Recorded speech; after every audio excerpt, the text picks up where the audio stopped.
আপনারা দেখছেন বাংলা এগিয়ে। কলকাতা প্রেস ক্লাবের পক্ষ থেকে এক অভূতপূর্ব প্রয়াস, ইহজগতের মায়া ত্যাগ করে চলে যাওয়া সাংবাদিকদের ও প্রেস ক্লাবের কিছু আরও বহুদিনের সাথীদের শ্রদ্ধাঞ্জলি জানালেন প্রেস ক্লাবের তরফ থেকে। একজনের কথা হয়তো এখানে উল্লেখে একটু বাদ পড়ে গেছে, কালান্তর পত্রিকার চন্দন কর। আমরা সবচেয়ে আগে 1 মিনিট উঠে দাঁড়িয়ে তাদের সকলের স্মৃতির প্রতি শ্রদ্ধা নিবেদন করব।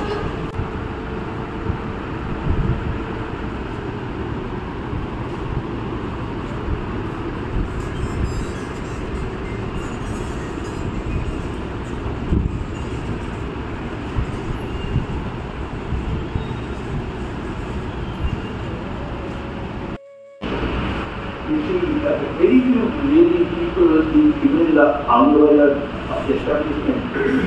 সহকর্মীরা তাদের প্রিয়জনদের প্রতি শ্রদ্ধা জানাবেন, তারাই একে একে বলবেন।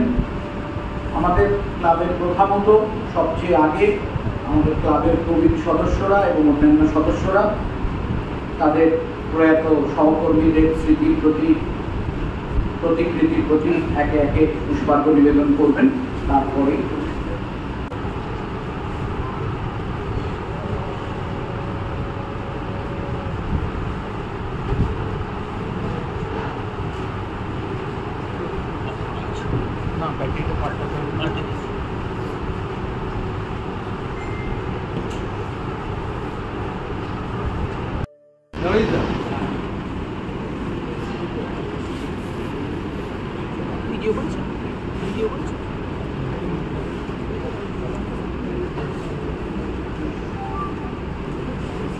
সাইনিং হচ্ছে না, সাদা হয়েছে। ঠিক আছে, না এবার ঠিক আছে।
পরিবার ছাড়াও যাতে কিছু মানুষ তাদের কথা মনে রাখেন, চিরদিন তাদের কথা মনে রাখবেন, এটাই আমাদের স্মৃতি হিসেবে থেকে যাবে। সকলের সম্বন্ধে স্মৃতিচারণা হবে। আমাদের উচিত ছিল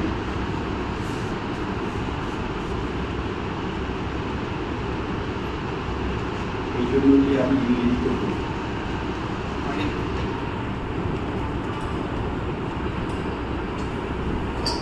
I'm close to 80, but one of the oldest or longest surviving journalists.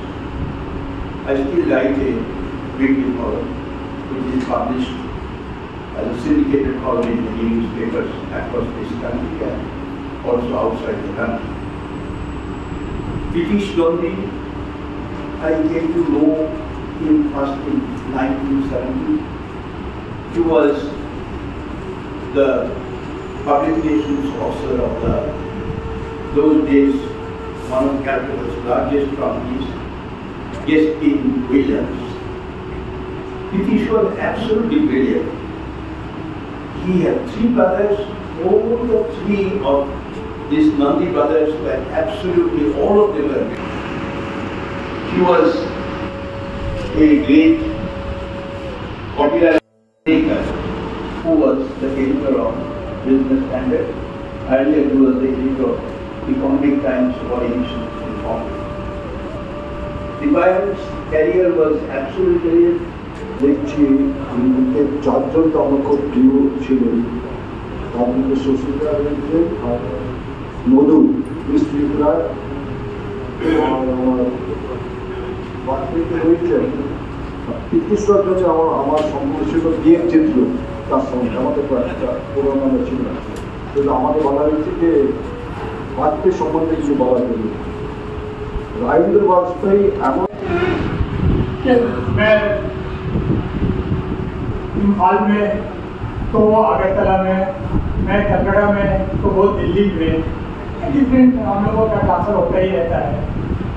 और सरासिता भी बोल सकते हैं कि हमारे बारे या पाठों के बारे में कि कभी भी ऑल इंडिया ट्रांसफर में हम लोगों ने नाम नहीं और ऐसे शख्स का चले जाना बहुत दुख की बात है।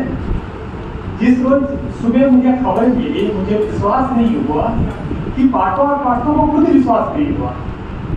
वो 8 तारीख को एक हॉस्पिटल में, हॉस्पिटल का नाम नहीं ले रहा हूँ, कि भर्ती कराया गया। 10 तारीख को वो अपने दोस्तों को कह रहा है कि इस हॉस्पिटल वाले ने आईसीयू में उसे पैसा फेंकने के लिए भर्ती किया। ঈশ্বরের কাছে কাছে তাদের পরিবার বা পরিবার সুখে সম্পর্ক মাত্র 10 বয়সে আমার জুনিয়র হলেও ওনার সাথে আমার পরিচিতির হাত এই লোকের কাছে প্রথমে সোশ্যাল অ্যাক্টিভিটির মাধ্যমে উনি অফিসের কাজ ছাড়া ভীষণভাবে সোশ্যাল অ্যাক্টিভিটিতে অংশগ্রহণ। উনি অ্যাকচুয়ালি উনার কাছাকাছি আমি থাকি, উনি চিরাপাড়ে থাকেন, আমি থাকি এগোরিয়া। আমি ইন্টারন্যাশনাল আইডেন্টিটির সঙ্গে যুক্ত, সেখানে পার্থবাবু এবং স্নেহা শিক্ষক অনেক আমাকে হেল্প করেছেন এই প্রচারের ব্যাপারে। দূরদর্শনে থাকাকালীন অনুষ্ঠানে আমার অ্যাকচুয়ালি আমাদের পরের জেনারেশনে আমরা যখন অ্যাক্টিভ সাংবাদিকতার মধ্যে ছিলাম তখন শুরু করেনি, তারপরে তাহলেও যেহেতু আমিও ক্রীড়া সাংবাদিকতার সঙ্গে যুক্ত ছিলাম বা আছি, সেই সূত্রে ওর সঙ্গে তো যোগাযোগ হবে, কিন্তু তারও অনেক আগে ও যখন বিমান দত্ত আজকাল ক্রীড়া সাংবাদিক হয়নি, অনেক ছোট স্কুলে পড়ে, তখন থেকেই ওকে জানতাম। কারণ ওনার বাবা আজকে আমার অবসর আমার শ্বশুর বসে না বাবা ভীষণ ভালোবাসতে মাত্র 6 বছর আমার সঙ্গে আমি থাকতে পেরেছি। একটা বাইরের মেয়েকে কি করে আপন করে নিতে হয় একমাত্র এটা আমার কাছে এক। 2 নম্বর, বাবার সঙ্গে সাংবাদিক ছিলেন না, বাড়িতে কোনো লোক নেই। বাবাকে বলছে বন্ধু শানকে পুরো সোফার মধ্যে জড়ো করে শুয়ে দিয়ে তুমি লোকে মাংসটা নিয়ে আসো, আমি আদা রসুনটা কেটে দিয়েছি। বাবা আপনি আদা রসুনটা কাটবেন? হ্যাঁ। ত্রুটি ছিল, সেই জন্য হয়তো আমি তাকে আঁকড়ে রাখতে পারলাম না। এইটুকুনি কথা, আর কিছু বলতে চাই না। আমি একটু ছোট করে একটু দেখেছি, সেইটা আমি একটু বলতে চাই আপনাদের সামনে। অনেক সব কথা মনের মধ্যে রাখতাম, কিছু কথা শেয়ার করতে পারলাম আপনাদের সঙ্গে। আমি এখন সব ভুলে যাই, আমার আধার কার্ড, প্যান কার্ড সব ভুলে গেছে, রেখে গেছে মায়া, ডানায় ভেসে উড়িয়ে দিল, উড়ে গেছে ছায়া। বুকের মাঝে খুব যত্নে বেঁধেছিল বাসা, আদর ছিল, সোহাগ ছিল, ছিল ভালোবাসা। না জানি সে কোন বা মুহি উড়ে গেল দূরে, তবুও সে সুখেই থাকবে। কোনো সুযোগ। আপনারা আশীর্বাদ করুন, সে যেখানেই থাকুক সে খুব অনেস্ট, সেখানে কোনো অনেস্টের ঘরে জন্মগ্রহণ করে, সে আমার সাথে আছে। আমি স্বামীকে বলেছি, আমার ছোট স্বামীকে বলেছি, বাবা যেমন একটা ছোট আমার কাছে থাকে। বাবা দায়িত্ব দিয়ে গেছিলেন তার ছেলে, মা, তার নাতিকে দেখভাল করার জন্য। আজ আমার স্বামী দায়িত্ব দিয়ে চলে গেল তার ছেলে, বউ আর নাতিকে দেখার জন্য। এটা আমার আরো বেশি দায়িত্ব। এই দায়িত্বটা আমি যেন নিতে পারি, সবাই আশীর্বাদ করুন। আমি এই আশীর্বাদ, এই দায়িত্বটা যেন কিছু পালন করা সম্ভব হতো, কিছু হয়তো হতো না, কিন্তু মধুর প্রতি শ্রদ্ধা, ভালোবাসা আমাদের কখনো যায়নি। শেষও যখন মধুর শরীর খারাপ, তখন মধুর বক্তব্য যে আমার ছেলেরা মানুষ হয়েছে, আমাকে কিছু জীবন বীমার ব্যবস্থা করে দিয়েছে, ক্লাবের যে তহবিল আছে সেটা থেকে আরো একজন অসুস্থ আছেন সাংবাদিক, ওইটা তুমি একটু দেখো। আরো অনেক কথা শেষকালে হতো, শান্তিনিকেতন নিয়ে হতো, এখন আর সেগুলো বলে দীর্ঘায়িত করতে চাই না। আমি দীপেন্দ্র চৌধুরীকে অনুরোধ করব আমাদের সকলের প্রিয় বিশ্বজিৎ রায় মধুর সম্বন্ধে সংক্ষেপে স্মৃতিচারণ করার জন্য।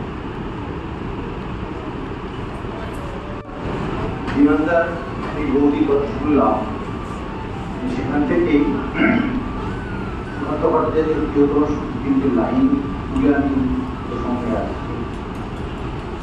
আমি সেরেই যে রাজি আছি সুসভ্যতার আরো মুখে রবীন্দ্রনাথের কবিতা স্মৃতিগত হচ্ছে, এইসব সবাই দাঁড়িয়ে সচেতন হচ্ছে। সীমান্তে আজ আমি প্রহরী, কুশবর্তী উনিশিয়া থেকে স্নিগ্ধ ইতালি থেকে ছুটে গেছি বিপ্লবী ফ্রান্সে, নক্ষত্র নিয়ন্ত্রিত নদীর মতো প্রতিবার অপরাজিত রাইফেলের হাতে। সাংবাদিকরা তো রাইফেল নেয় না, সাংবাদিকরা পেন নেয়। আমি এই প্রসঙ্গটা কেন তুললাম, সাংবাদিকতার প্রথম উদাহরণ এখান থেকে আমি দেখেছিলাম এক ভদ্রলোককে 1984 সালে। তিনি এসেছিলেন ইলাস্ট্রেটের দিক থেকে এক অতি বাম নেতার সাক্ষাৎকারের পরে মহাশয়া দেবীর ভাইয়ের স্ত্রী লিপিবদ্ধ তাকে জিজ্ঞেস করেন যে আপনি ওই চাকরিটা ছেড়ে দিয়ে এই চাকরিটা নিলেন, বলে অনেক বেশি বেতন ছিল। হেসে বললেন যে হ্যাঁ ছিল, তো কত ছিল না থাক না, তখনকার 1984। তো বললেন তো 12 হয়ে যাচ্ছে, এখন কত পান? 4,000। বাসে বা ট্যাক্সিতে ওঠার সুযোগ হয় না, বেশিটাই কেটে যায়। এইখান থেকে আমি দেবযানীর কথা বলছি, যারা আমাকে অল্প চেনেন, যারা পুরোটা চেনেন না, 80% যারা আমাকে চেনেন না, তাদের বলতে পারবো না দেবযানী আমায় চিনত। দেবযানীর সঙ্গে আমি চিনি উঠে 3 বছর দেবযানী মধুশ্রী বিশ্ববিদ্যালয়। তো দেবযানী একদিন আমাদের জুনিয়রদের সঙ্গে কথা বলছে, আমাদের জীবন যেমন কাটে, আমাদের জীবনে যখন ছায়ানো এসে যায়, সেটা হয়ে যায় অনেক অন্ধকার। অনেক সাংবাদিকের জীবনে এই অন্ধকার তারা দেখেছেন। হয়তো কারোর চাকরি চলে গেছে, হয়তো কাউকে অপসারিত হতে হয়েছে, হয়তো কারোর বিনা চিকিৎসায় চলতে হয়েছে। শেষ বয়সে তার কাছে অর্থ নেই, অথচ একদিন তিনি মহামরণের অলিন্দে ছুটে বেড়াতেন, দৌড়ে বেড়াতেন। হয়তো কোনো যুদ্ধক্ষেত্রে গিয়েছেন, হয়তো বা দেশের প্রধানমন্ত্রীর সঙ্গে সফরে গেছেন। এমিরেটসের ফ্লাইট থেকে নেমে সাংবাদিককে গঙ্গালোকাল করতে হয়, সাংবাদিকের জীবনের অবস্থা। কিন্তু দেখতে থাকুন বাংলা এগিয়ে।